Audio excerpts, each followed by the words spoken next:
What is the lowest level you can be Pokemon Red and Blue using a Hypno? We are on to Lance. Okay, so for the four of you that watched the Bruno video, this is what I'm talking about.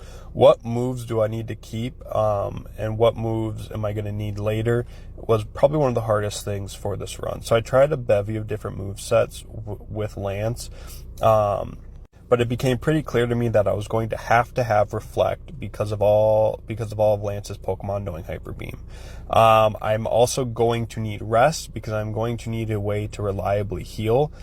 Dream Eater wasn't going to work too well in this one just because it was never that effective against anything. But you'll also note at level 43 we learn a move. So the strategy became basically get a Reflect up against Gyarados and put it to sleep so I can do damage to it without it doing too much to me. Now, one of the biggest pains is when Gyarados uses Leer. We can take about one, but if it gets 2 Leers off, you might as well just reset, because then it pretty much makes our Reflect pointless.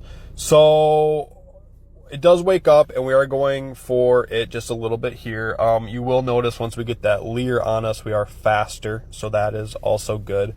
At level 43, we're going to learn the move Meditate, which is going to be super beneficial. So we just need to get past this Dragonair, which isn't too big of a deal because we put it to sleep, 2 Psychics, it's out. Now, once we get to level 43 and we learn Meditate, we need to get these off.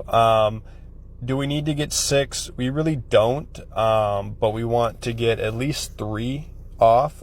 We want everything to be a 2-hit KO if we can help it from this point forward. So we're going to go ahead and put the Dragonair to sleep. Now remember, Hypnosis accuracy is not very good. So even though I'm doing good here, there's a lot of runs where the Hypnosis wouldn't hit, or it would wake up immediately. So all these types of things can happen. So once I get a couple off here, then I'm going to go for Psychic, because having 6 is a little arbitrary, doesn't necessarily matter. But we're going to go ahead and just try to get this Dragonair in a good position. Once I get it down close enough and it doesn't heal, I know it's free to use Meditate, because in Gen 1, when the Pokemon wakes up, it can't attack, and I am outspeeding. So I go ahead and just sneak in 2 extra ones there just because of the badge boost, it's going to increase my defense, which is going to help me counteract that Leer that I got on the Gyarados. Aerodactyl goes for Bite, which is probably the best thing that it can do, because Supersonic is a pain.